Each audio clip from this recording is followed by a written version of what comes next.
Olá, estamos iniciando o programa Saúde em Foco de hoje. Eu me chamo Cristina e o tema do nosso programa é o cuidado humanizado ao nascimento hospitalar.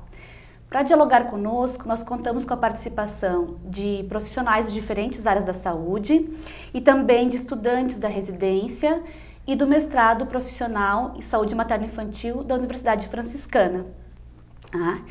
Então, contamos aqui com a participação da fisioterapeuta Lícia Assunção Cogo, do médico ginecologista Marcelo Feltrin, da enfermeira obstétrica e mestranda em saúde materno-infantil Kellen Pompeu, os três profissionais que atuam no Hospital Universitário de Santa Maria, na maternidade, no centro obstétrico do hospital.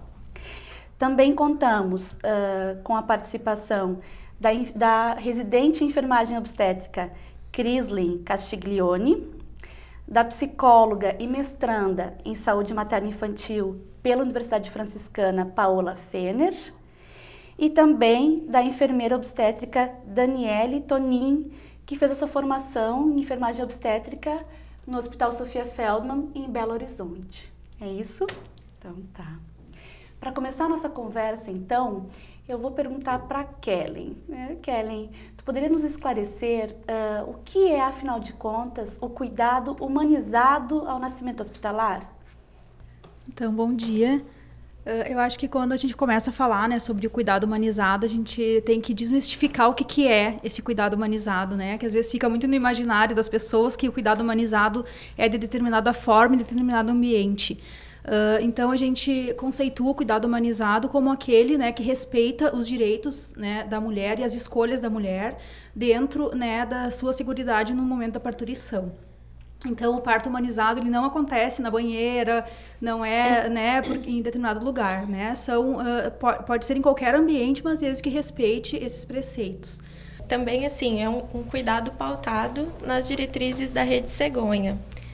A gente procura, assim como a Kellen falou, respeitar sempre os desejos das mulheres. Às vezes elas pensam que a assistência humanizada é uma assistência em que ela vai sentir dor, e apenas isso, em que ela não vai ser ouvida em momento algum. E não, a gente procura diferentes estratégias para que ela vivencie o momento do trabalho de parto e do parto, e também pensar que essa assistência humanizada ela não vai ser só no parto. Ela é na gestação, é também no período do trabalho de parto, se esse parto for normal ou cesariana, no pós-parto, na assistência ao recém-nascido.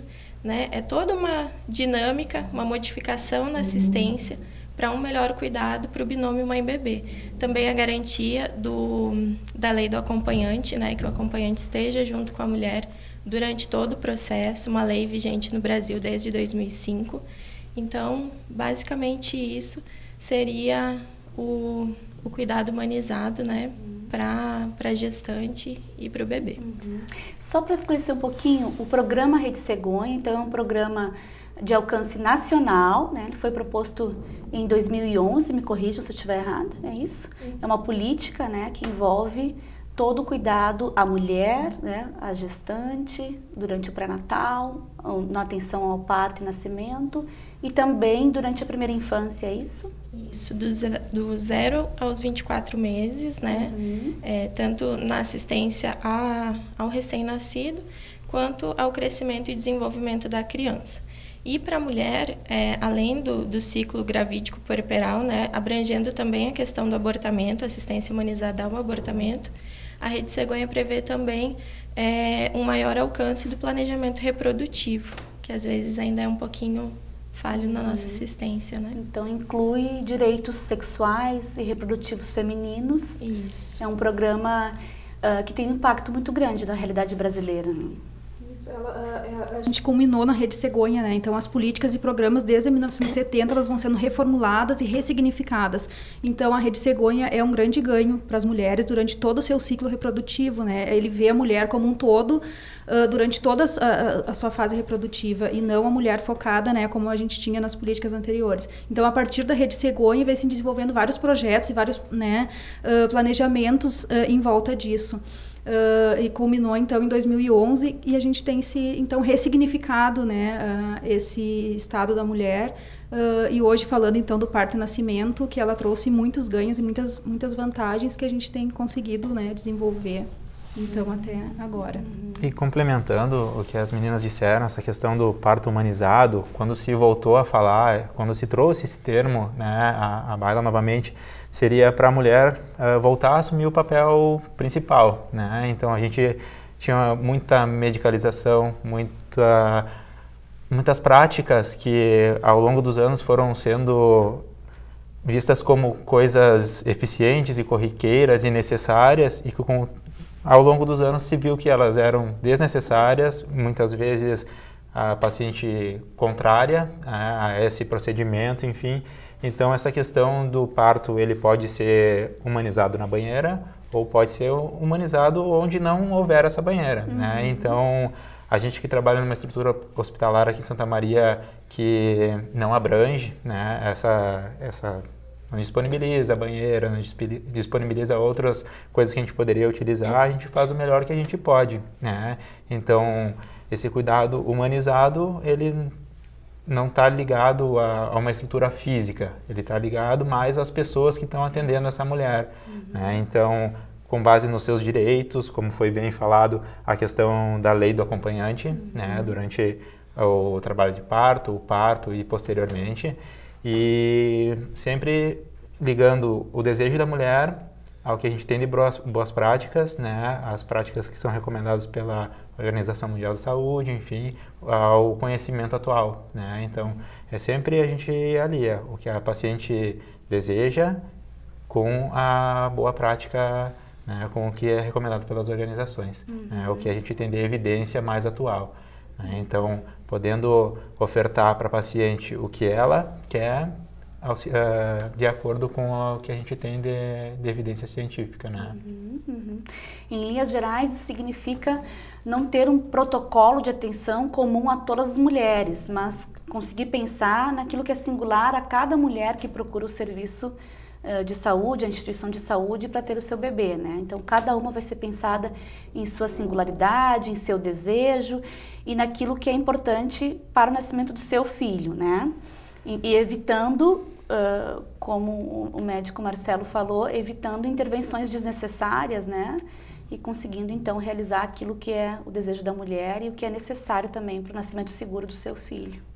Falando assim em protocolos, na verdade, até a questão da formação dos protocolos lá no Hospital Universitário, hoje em dia a gente está conseguindo implantar grande parte deles. Os protocolos, eles são, de certa maneira, necessários para se seguir uma diretriz, né? Mas não é um protocolo engessado, né? É um protocolo que esclareça as condutas que podem ser tomadas, né? Até porque, assim, hoje no centro obstétrico nós somos 25 médicos, né? Então, se a gente não tiver um protocolo mais ou menos estabelecido, cada um vai atuar conforme a sua vivência, né? Ou embora existam as diretrizes que sejam, né, todo mundo conhece, né? Os protocolos ajudam nesse sentido, de se estabelecer uma rotina, entre aspas. Né? E mais para nesse sentido de, talvez, estabelecer o que não deve ser feito. Isso. Então, Marcelo, vou aproveitar que tu já estavas falando aqui conosco. Tu és reconhecido como um médico aqui em Santa Maria pelas tuas pacientes como um profissional que respeita, né, a humanização do parto e nascimento com base nas boas práticas, né? Essa não é a realidade de todos os profissionais, né? Médicos e enfermeiros e fisioterapeutas e psicólogos também. Mas tu terias como me dizer mais especificamente o que compete ao médico nessa atenção humanizada? Como que ele pode favorecer para que a atenção seja efetivamente humanizada no hospital, a mulher? Na verdade, eu acredito que tudo começa no atendimento pré-natal, né? A gente dando a atenção necessária, disponibilizando até um momento para a paciente tirar dúvidas, né, e esclarecer, porque às vezes as pacientes chegam ao consultório ou no pré-natal, do ambulatório, do hospital, já carregando muitas informações que ela ouviu de uma pessoa, ouviu de outra pessoa. Então, ao médico ou à equipe, enfim, cabe muitas vezes desmistificar isso, né? Dizer, olha, não é bem assim, né? Às vezes as pacientes no consultório, que perguntou assim das pacientes, elas muitas vezes chegam com dúvidas, eu tive uma cesariana há tanto tempo, eu posso ter um parto normal? Que pra gente, assim, parece ser até uma coisa, né, é rotineira, uma coisa simples, uma coisa que pra gente é uma coisa natural, mas às vezes as pacientes têm essas dúvidas, esses mitos ainda, né, de que, uma vez cesárea vai ser sempre cesárea, né, ou então, enfim, o que a gente procura fazer é isso, desmistificar essas coisas, né, esclarecer que quando rompeu a bolsa ela não precisa ir correndo para o hospital, né, então tem-se um tempo, né, especialmente se é o primeiro bebê, não é aquela coisa que às vezes elas veem na novela que rompeu a bolsa, o neném vai nascer em 5 minutos, precisa ir correndo.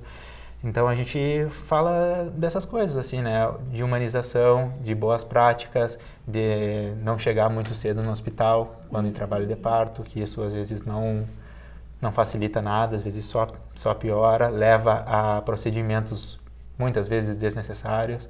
Né? Então, eu acho que o papel do médico, né, a tua pergunta é essa, desmistificar essas coisas que muitas vezes já estão impregnadas ou que elas ouviram muitas vezes de outros profissionais médicos também. Isso, porque há um modelo aí vigente, né, que ainda repercute bastante. Então, essa é uma informação importante. Como esse programa, o Programa Saúde em Foco, tem um alcance grande, é importante a gente esclarecer a população em geral que, por exemplo, uma mulher com uma cesariana prévia ou 2 cesarianas prévias, ela pode ter o 2º ou 3º filho de parto natural, né? Desde que as condições sejam avaliadas aí pela equipe de saúde, né? Mas ter 2 cesarianas prévias ou uma não é já não é um determinante. Não é um determinante, não é uma contraindicação absoluta. Isso, né? Depende exato. muito das condições, enfim. Exato. Mas a gente atua nesse sentido, né, de conseguir desvencilhar essas coisas, né, que as pacientes já muitas vezes vão buscar uma segunda opinião, e isso é importante também, né. Então... E eu, pela minha experiência também, tenho notado que algumas mulheres, elas chegam ao serviço de saúde e elas pedem que o profissional, médico ou enfermeiro, faça uma prática que justamente hoje não é mais recomendada, né? Então, talvez a mulher possa, em trabalho de parto, pedir para ficar deitada o tempo todo, e hoje a gente sabe que é importante que a mulher se movimente durante o trabalho de parto. Ou ela pode pedir, ou ela está já exausta do trabalho de parto, ela pode pedir que alguém ajude a empurrar o bebê para ele nascer, porque ela soube que alguém, né, ou uma experiência prévia, ou a própria mãe dela teve essa experiência, e hoje a gente sabe que essa manobra de empurrar o bebê para nascer é uma manobra muito perigosa e que não deve ser realizada.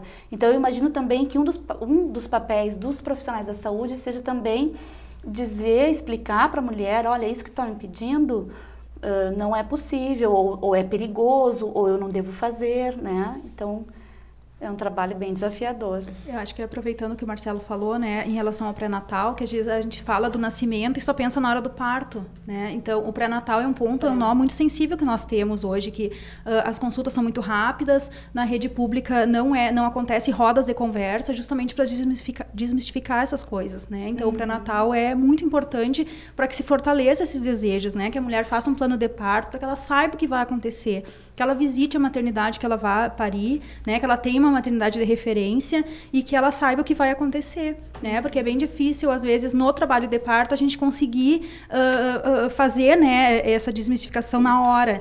Então, a mulher que chega preparada, que chega informada, que chega já reconhecendo os profissionais e onde ela vai estar, facilita muito, né? Não que impeça a gente de fazer isso na hora, né? Porque a gente tem um jeito, explica, né? E se ela quiser ficar deitada também ela vai ficar, né? Mas a gente tem o dever, né, de explicar e fazer que ela entenda, né, no momento apropriado o que é melhor para ela e para o bebê naquele momento. E geralmente dá certo quando a gente tem uma escuta sensível e quando a gente consegue, né, captar o que está acontecendo ali.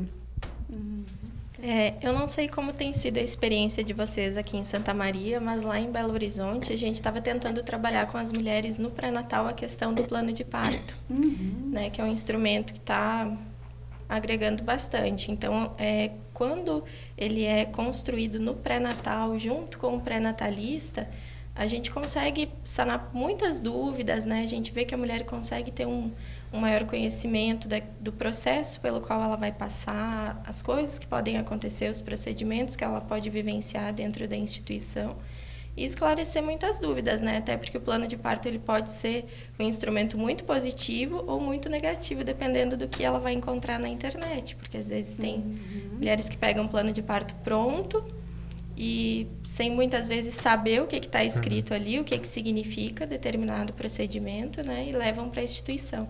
E também não sei se já foi apresentado aqui alguma vez, como que está sendo, se já foi, né? Como que está sendo a aceitação por parte dos profissionais.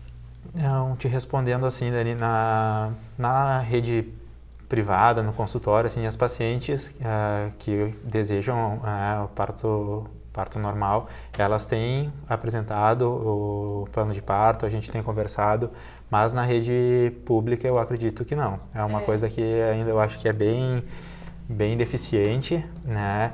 E é importante isso que tu falou, porque às vezes elas baixam na internet e chegam no consultório com aquele plano de parto e aí está escrito ali, eu não quero amniotomia.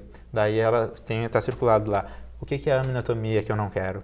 Né? Então, elas não querem, mas elas não sabem o que é. Né? Então, e aí segue-se fazendo esse trabalho de construção ao longo do pré-natal, né? De diminuir as dúvidas, tirar as dúvidas e esclarecer essas questões que às vezes as pacientes, por ouvirem, né, já se colocam contra, mas às vezes nem sabem contra o que elas estão falando. A realidade que a gente tem aqui na atenção básica, né, de Santa Maria, o atendimento no âmbito hospitalar ainda tem muita resistência quanto ao plano de parto, né? Uma realidade que a gente trabalha aqui hoje é assim. Então, a enfermagem obstétrica, atuando no pré-natal, a gente orientava elas quanto à existência desse plano de parto, a possibilidade dele, mas a gente trabalhava muito mais, principalmente, as questões do que poderia acontecer ou não e procurar trabalhar a autonomia dela, né? A gente estimulava elas que, assim, o plano de parto seria importante, que elas poderiam levar, que a gente auxiliaria no desenvolvimento dele, né, com orientações e tudo, mas que talvez esse plano de parto não seria bem aceito na unidade hospitalar no momento da internação, né? E aí, em cima disso, a gente trabalhava tudo que tinha no plano de parto, né, para elas terem autonomia física e aí trazer, nesse sentido, os acompanhantes, né? Porque a gente sabe que o trabalho de parto, muitas vezes, a mulher fica mais debilitada e ela não consegue manifestar, né, muitas vezes, o que ela pensou previamente. Então, aí seria importante ter descrito, né? Mas a gente trabalhava com elas que mais importante do que ter escrito era elas expressar isso. Porque a realidade que a gente tem é que, às vezes, pega o plano de parto e coloca lá do ladinho e nunca mais nem olha para ele. Os né? profissionais. Os profissionais, alguns profissionais. Então, se ela manifestasse esses desejos durante todo o processo de parto, ela teria uma possibilidade talvez maior, né, na realidade que a gente tem hoje, de ter os seus desejos alcançados, do que se ela meramente descrevesse eles. Então, a gente procurava trabalhar, hoje eu não atuo mais no pré-natal, a gente está no 2º ano já, a minha turma, então, mas todas nós buscávamos trabalhar isso com elas, de capacitar, né, de orientar elas, de tirar dúvidas, porque foi como ele falou, né, o pré-natal, a gestação, o ciclo gravídico puerperal, ele é muito cultural ainda hoje, né?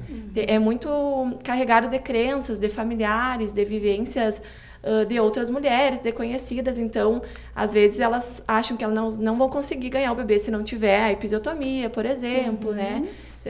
Que a bolsa tem que ser estourada em casa, ou se for para o hospital, o bebê não vai nascer se a bolsa ainda não tiver rompido. Então, tem muita coisa cultural ainda, né? E a questão da dor, do trabalho de parto também. Então, a gente trabalhava isso com elas por essa resistência ainda ao plano de parto aqui, né? Em Santa Maria, muitas vezes, não é fixo isso, não é geral, né? Generalizando, mas por ter isso, a gente orientava elas. Algumas até traziam para a gente e a gente montava junto com elas, mas a gente buscava trabalhar essa questão delas expressarem isso e de levar os acompanhantes, os companheiros nas consultas, para eles também estarem informados e poderem manifestar esse desejo que às vezes não seria manifesto por elas, né? Porque do ponto de vista da mulher que constrói junto da equipe, né, o seu plano de parto, ela está ali tentando garantir um cuidado que ela considera satisfatório ou ideal. Mas do ponto de vista da equipe que recebe esse plano, isso pode ser compreendido como uma imposição da mulher. Então esse diálogo é tão importante, né, para que a equipe entenda que aquele plano, na verdade, é somente uma manifestação do desejo dela e que aquilo que está previsto deve ser feito, realizado na medida do possível, né? Enfim, mas esse é um grande desafio. Na tua fala, Crislene, tu mencionaste a episiotomia. Eu imagino que as pessoas que estão nos assistindo, muitas não sabem do que se trata. Tu gostaria de nos explicar? Então a episiotomia é o conhecido PIC, né, que é realizado no períneo das mulheres na hora do parto, né, para alargar, né, o períneo para o nascimento do bebê.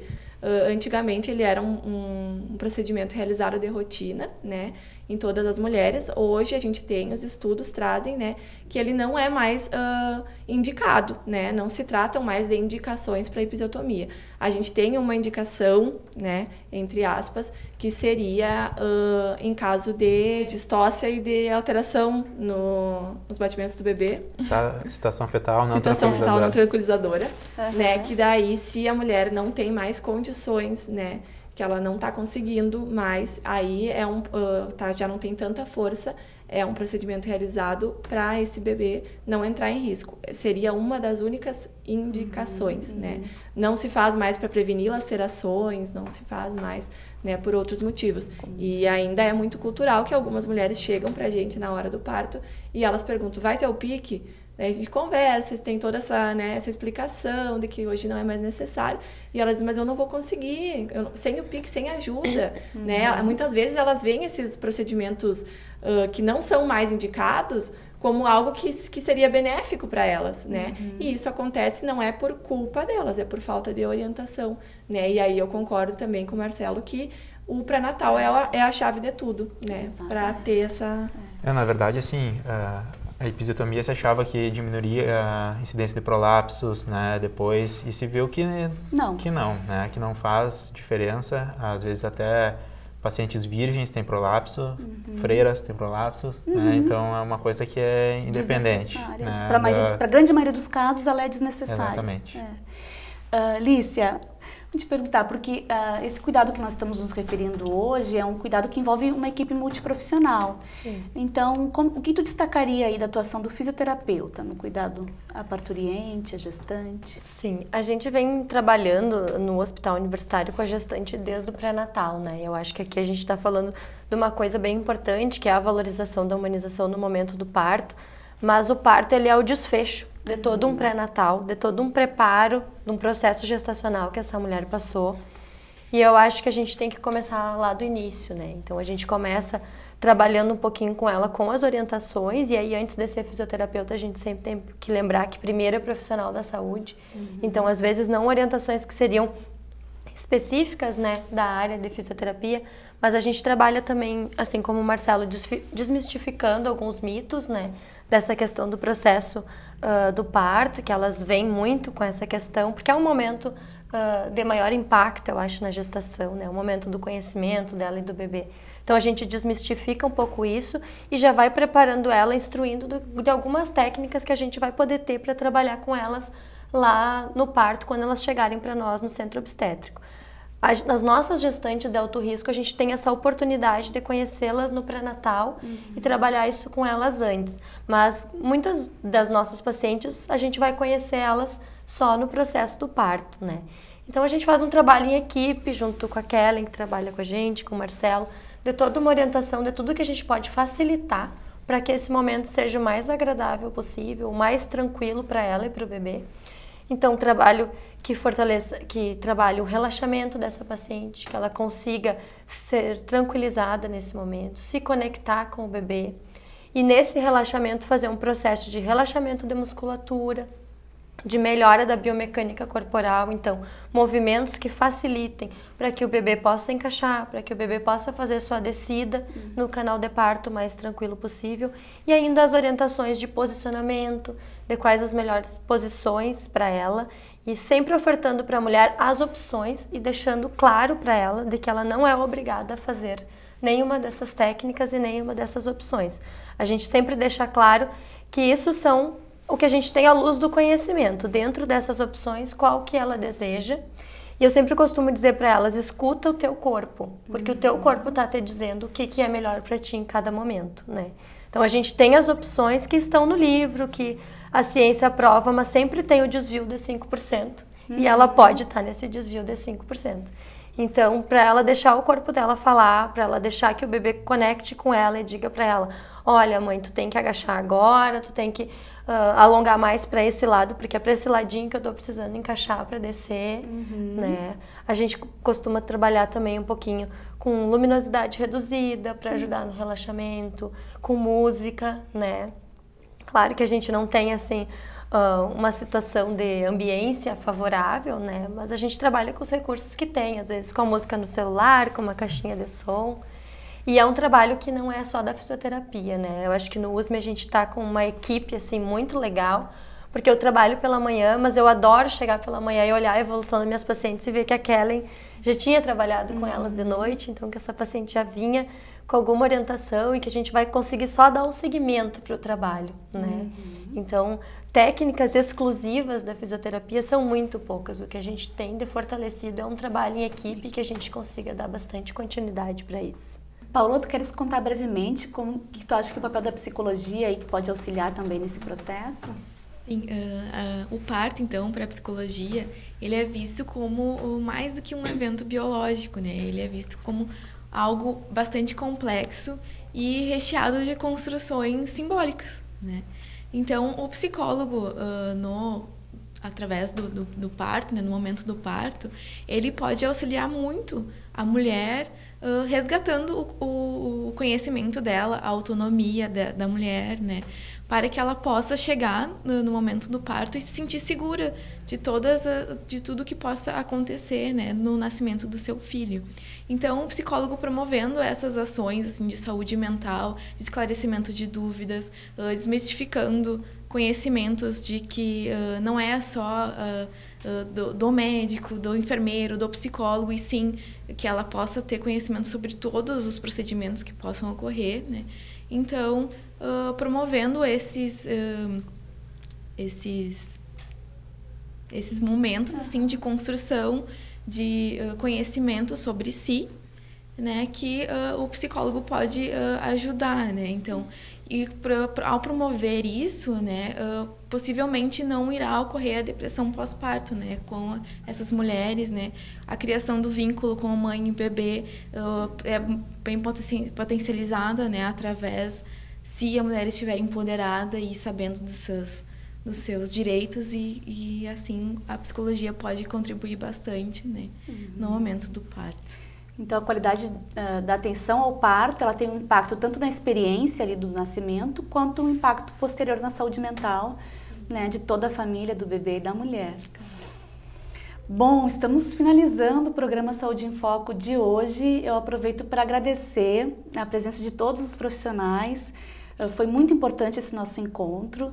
O nascimento de um bebê é um evento que inaugura toda a vida humana, é um evento familiar, um dos mais representativos para um casal e para uma família. Então, permanece aqui o nosso desejo de que esse tema seja abordado cada vez mais vezes, né, em mais oportunidades, de que tenha um alcance de toda a população. Fica aqui, então, o nosso desejo também de que vocês tenham gostado do programa. Esse programa fica disponível na internet e nos vemos à próxima. Até mais!